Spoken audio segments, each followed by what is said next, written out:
Buddhas and Bodhisattvas witnessing their living is such a courageous commitment, the intensely happy and proud of you.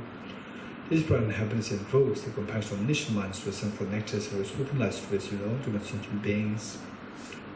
The mere touch of light nectar to the bodies beings yours stabilizes the happiness and the cause of happiness that the beings are endowed with.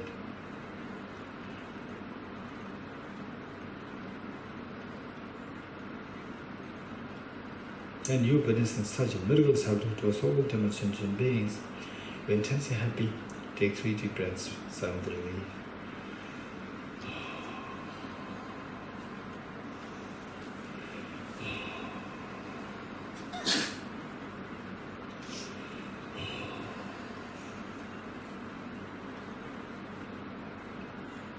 Next, immeasurable equanimity. How good would it be that all my sentient beings are freed from the biased attitude of excessive attachment to a sum and aversion towards others, and instead abiding in the great state of equanimity, embracing all of the sentient beings equally, leaving none aside.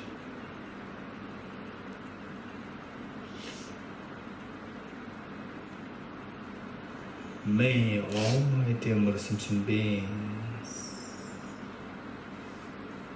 be freed from the biased attitude of excessive attachment to some and aversion towards others. I'll take the responsibility that all my dear sentient beings are freed from the biased attitude of excessive attachment towards some and aversion towards others. The Buddhas and Bodhisattvas witnessing that you are making such a courageous commitment, they intensely happy and proud of you. This pride and happiness invoke the compassion of omniscient minds to ascend for nectarness of a sweeping light to pursue in all human sentient beings.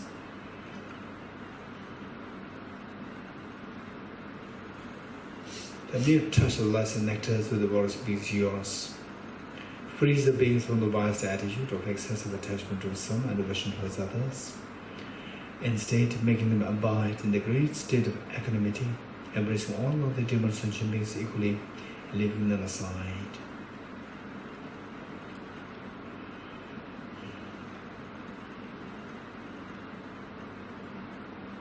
And you, witnessing such miracles happening to us all the human sentient beings, you're intensely happy.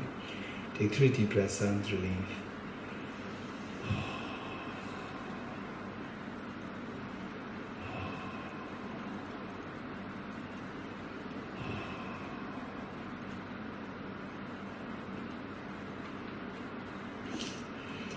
Underscoring all the 4 immeasurables is the unconditional love towards all human sentient beings. Abiding this experience of the unconditional love, imagining that you are piercing through the eyes of each of the human sentient beings, reassuring them that I'm there, you don't need to worry, have no fear, have no worry, I'm there to take care of you. Imagine how happy they feel, how safe they feel. They feel themselves so special in your eyes. And this is the foundation. This incredible love and affection for all the sentient beings, this is the foundation, the ground for you to do general Bodhicitta. With this mind, with folded hands, let us make this very courageous commitment Bodhicitta 3 times. May I become Buddha for the benefit of all my dear mother sentient beings. May I become Buddha for the benefit of all my dear mother sentient beings. May I become Buddha for the benefit of all my dear mother sentient beings. Stay in this beautiful experience of the Bodhicitta for a while. This is the most appealing mind that exists in the universe. This is the most beautiful mind that exists in this universe. And today, we've generated this.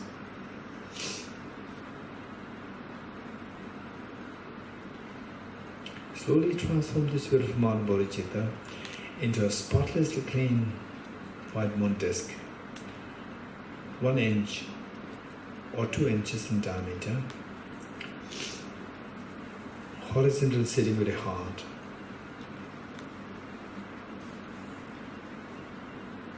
It's amazing that you made such a courageous commitment to become Buddha for the benefit of all sentient beings. But how can you know that you can become Buddha? However much you may squeeze a handful of sand will not give rise to oil. Of course, that's true. But in my case, I'm not like a handful of sand. I'm like a handful of sunflower seeds. Squeezing of which oil comes out of that. I have the Buddha nature within me. If I put effort, this Buddha nature will come out in the form of full-fledged Buddhahood, where I'll be totally freed of all mental stains. I'll not be affected by any external factors. I'm totally awakened from the dream of ignorance, not even the subtle stain left. To that extent, I become like a sun, the way the Buddha Shakyamuni became. And the way the Buddha Shakyamuni is, he will benefit all the other sentient beings. This is exactly what I also can become. But how come that since time immemorial till now you have not become one like that? If the Buddha didn't just stay, why not? It is awakened till date, till now. That's very true. Till now, I was just mesmerized under the deception of the self-grasping ignorance, self-centered attitude. Today I'm disillusioned by these two demons. I'll simply exterminate two demons. How? By resorting to the wisdom of emptiness, to wake up totally with the help of wisdom of emptiness. What is wisdom? What is this wisdom? Wisdom, by the very definition, is a discerning mind whose apprehension of the object tallies with the reality. What's the reality? The reality is, as what we meditated as the third seal, as a part of the four seals which we did already before. Okay, we'll quickly bring this meditation together. Meditation, once again, meditate the emptiness of the self. Okay, what are you doing? I'm meditating. What your body is doing? My body is in meditative posture. And how does this self appear to you? Like a dream, your mind is creating this dream, like a movie being projected with a movie projector. Oh no, it's not like the movie projector, it's like a painting there, it's like a full-fledged painting there, or it's like a full-fledged on the object there. Nothing to do with my mind, nothing to do with the projector like mind. It is so independent and different from the object. So objectified, so solidified there for its own side, intrinsically, inherently. This is known as self-grasping ignorance. This is, if you don't know this, this is the one which attracts all the miseries. How can I know this? How can I know that this is not the valid mind? How can I know that this is ignorance? Yes.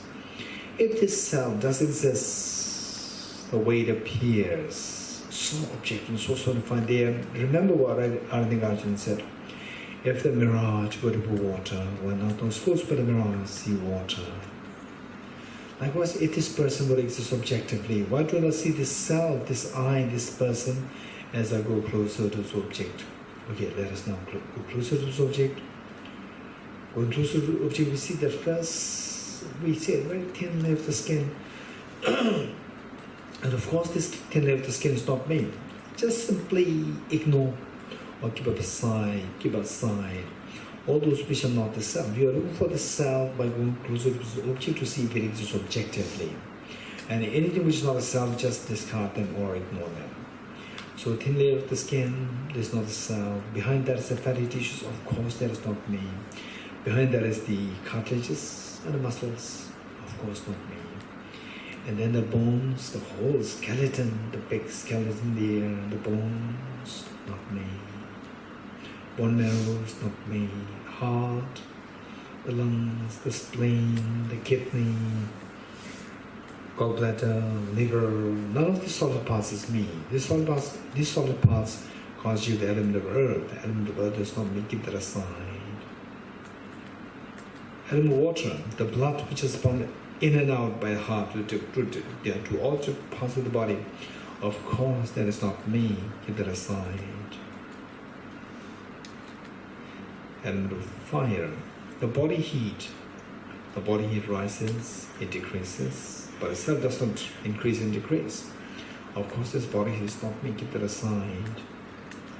What is left now? Element of air, the air that I breathe in and out. Of course, that is not me, keep that aside. What left?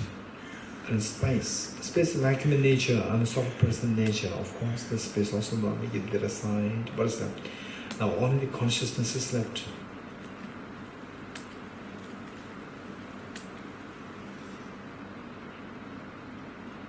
I'm a male, I'm a female. This consciousness doesn't have a gender. Gender is possible on the basis of the body. So therefore, even this consciousness is also not me. And on top of that, people can see me. People cannot see my consciousness. Therefore, even this consciousness also not me, give that aside. What's left now? Nothing is left there. Stay in this experience for a while. You have not discovered that the self doesn't exist from the object. If it does exist from the object, there are only two options.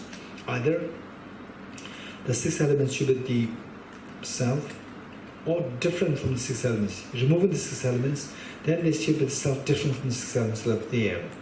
Both options do not hold true.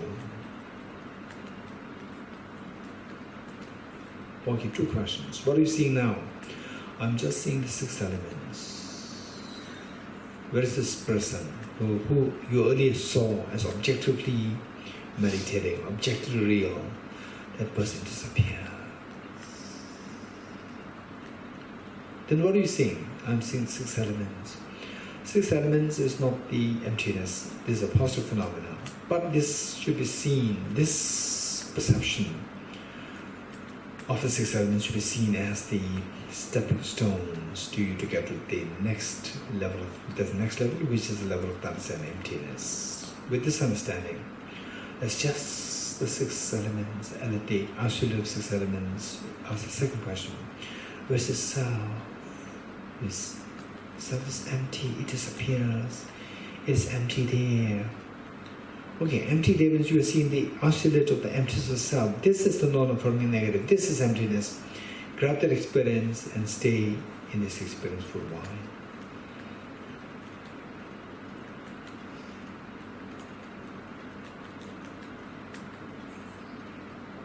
Okay, slowly transform this very courageous, fearless mind of the wisdom of emptiness into a spotless, clean, thumb-sized white vajra, vertically sitting on the Manchascara heart.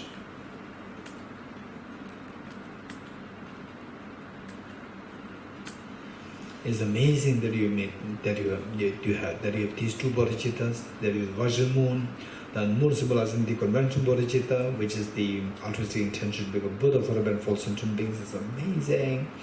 This guarantees that you're going to shatter the self-centered attitude to pieces. And Vajra symbolizing the ultimate bodhicitta, which is the very refined version of the understanding of emptiness. And this is a fine remedy to overcome this self-grasping ignorance and self-stains. It's amazing. It's amazing, wonderful. So this guarantees that you're going to become Buddha, that your Buddha nature inside you is going to be fully awakened by removing all the mental stains. That's amazing. But don't forget that all the demon sentient beings are around you. They are suffering terribly. They've been so kind to you. They've been so kind to you as your mother, providing you with the immediate needs, as you are the neutral beings who provide you all the major things, all the temporary benefits, but all the major things which even your mother cannot provide, such as all the facilities like the AC, like the refrigerator, like the cars, like the traffic, the roads, the health, the hospitals, and the houses and so forth, which even your mother cannot provide you. All the neutral beings they provide you, they're so kind. And finally, the enemies, they provide you with the Buddhahood, which nobody can provide other than enemies. So everyone, all such beings are so kind to you, but they're suffering they're suffering themselves so much. Of course, with incredible feeling of the gratitude, feeling of love and affection towards all demon sentient beings, a version that you have visualized your heart, that you generate your heart, multiplies infinite number of times.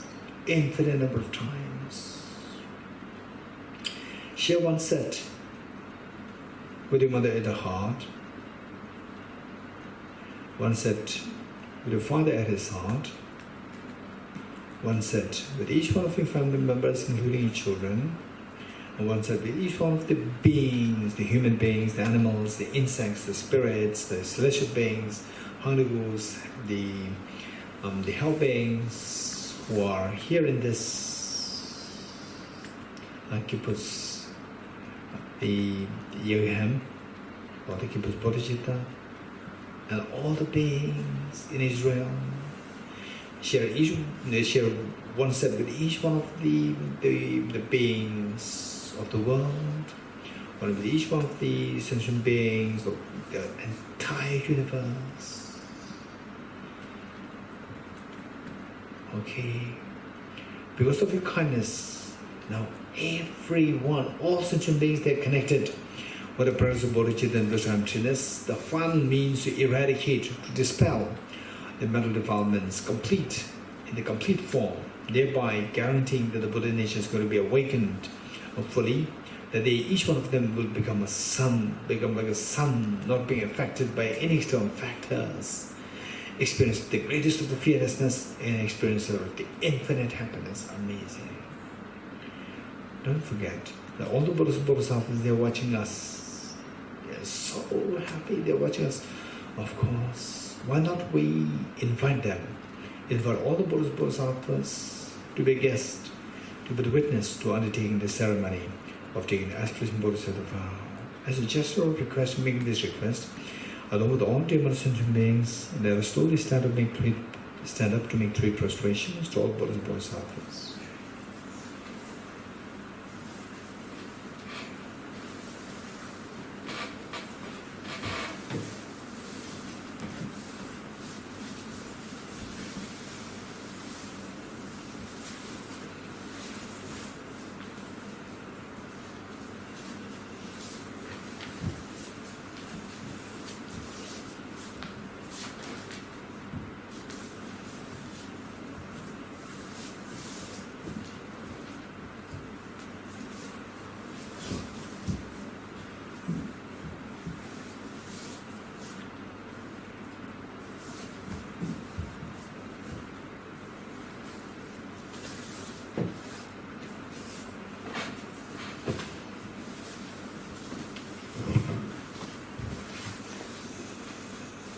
Okay, see if you can sit on the right knees.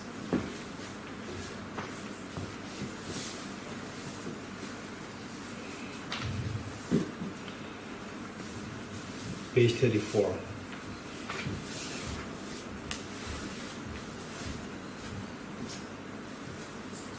Page 34, stanza 1.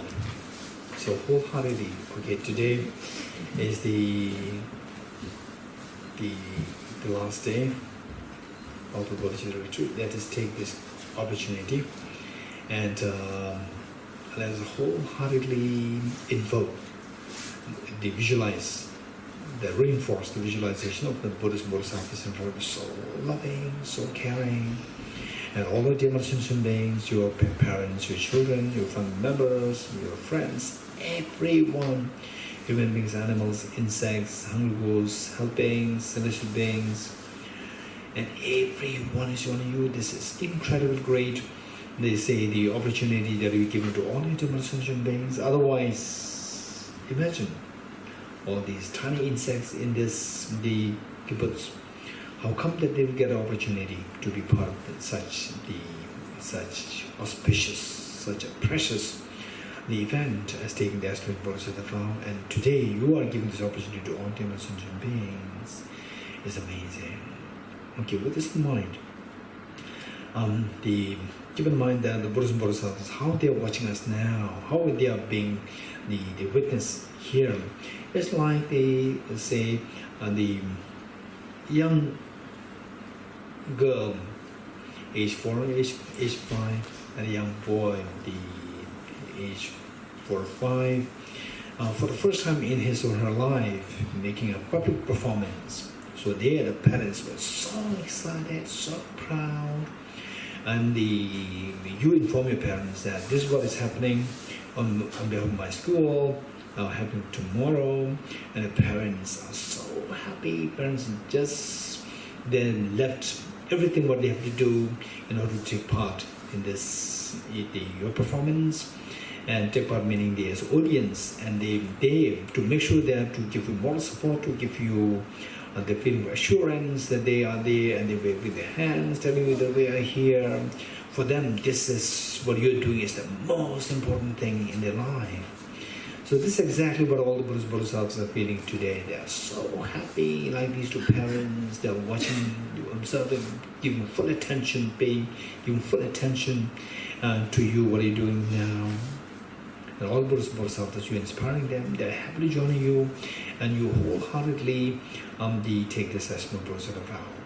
So the commitment that you have is that from today onwards, I'll try my best, do the best I can, to render service, to render benefit to other beings. If not, at least I'll not harm others. Okay, with this mind, the first stanza is like a preparation for us. The first stanza, which has the 4 lines. The first line is to seek support from the 3 jewels, and the second line is to clear the negativities of the mind so that the journey, the road becomes clear, road towards the enlightenment becomes clear. And then the third one, this mind must be energized with incredible virtues and merits so that there's enough merit, the energy for you to take this journey.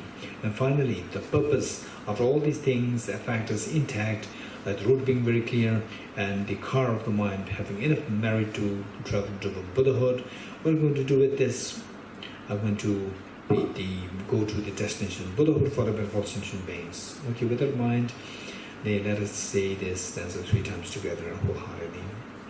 I go for refuge to the triple gem. I confess the negativities individually. I rejoice in the virtues of all the beings. I hold the precious Buddha in the heart. I go for refuge to the triple gem. I confess the negativities individually. I rejoice in the virtues of all the beings. I hold the precious Buddha in my heart. I go for refuge in the triple gem. I confess the negativities individually. I rejoice in the virtues of all the beings. I hold the precious Buddha in my heart. Okay, now the next 2 stanzas, the main ceremony. So you invoke Gurus, Buddhas, and Bodhisattvas, and then the first stanza pertaining to the Buddhas, and the second stanza pertaining to yourself. And for the stanza for the Buddhas, you just wonder as to how the Buddhas, Buddha Shakyamuni, Geshe, Aratara, Bodhicitta, and so forth, how come that they're able to benefit all the sentient beings? How come that they have become Buddha? For 2 reasons.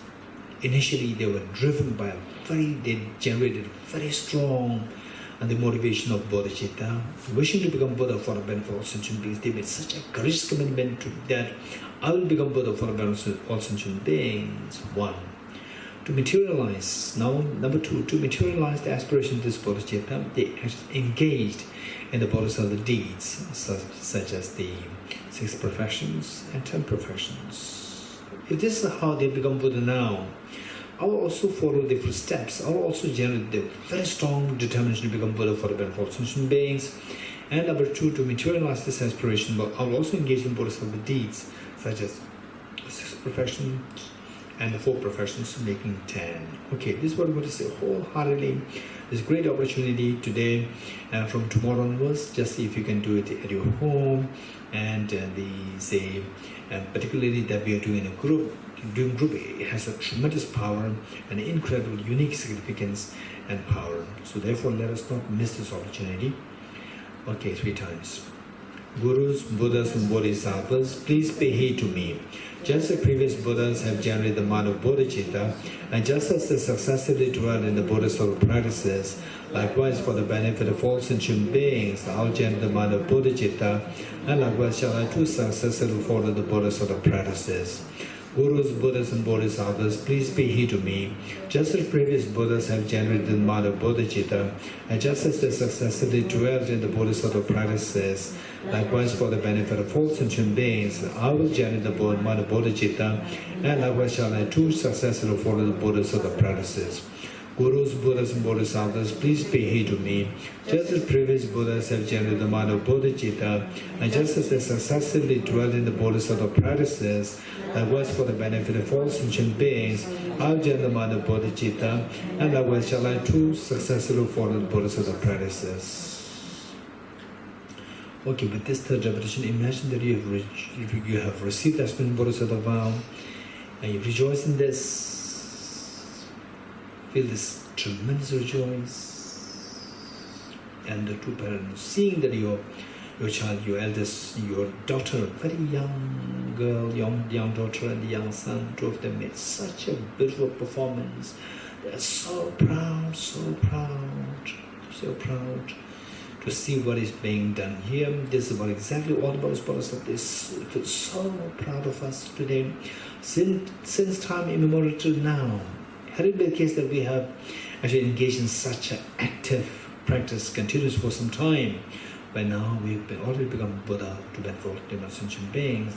The fact that we are still suffering so much, the fact that we still have the self-centered attitude is a clear indication that such intense practice as what we did today did happen before. Whatever is the case, that we are so lucky is because of the kindness of all the Buddhas. Bodhisattvas, they may be able to do that, and Buddhas, Bodhisattvas, they so kindly and with great sense of importance, they witness our ceremony, they're the guests for the ceremony, they're so proud. And imagine this pride and happiness all the Buddhas and Bodhisattvas they feel today. What a jubilance for them, what a jubilance for everyone. This jubilance, pride and happiness that they feel today invoke the Vajra moon at their hearts, which are in the full-fleshed Vajra moon, the full-fleshed Bodhicitta, full-fleshed wisdom emptiness to multiply infinite number of times.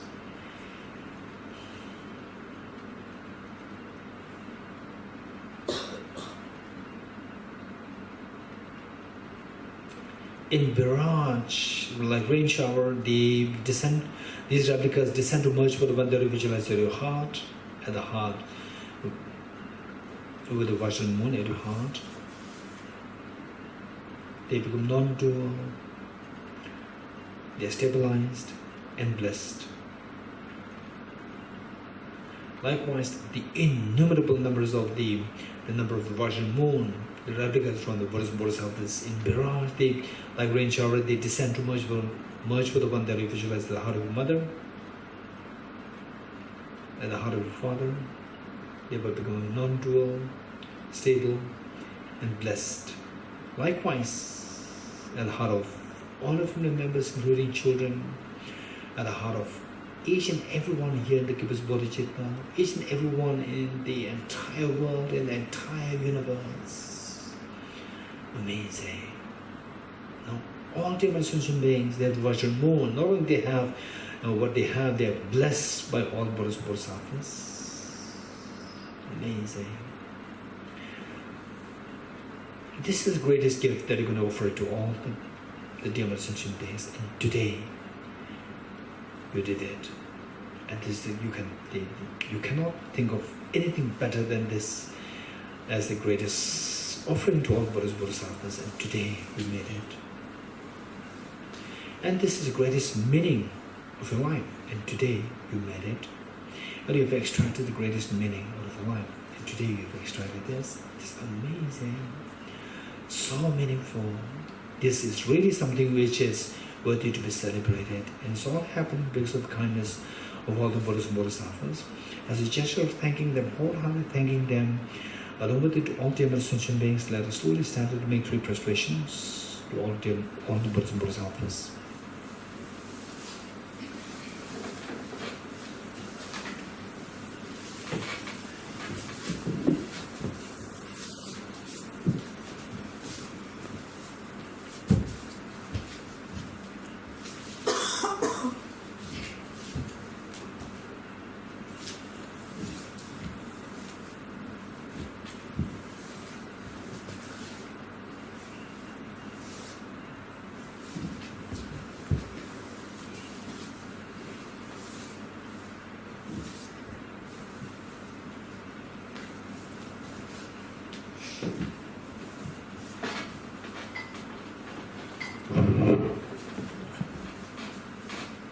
Okay, please take your seats.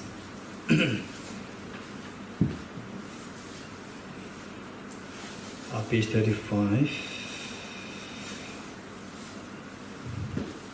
That this practice of bodhicitta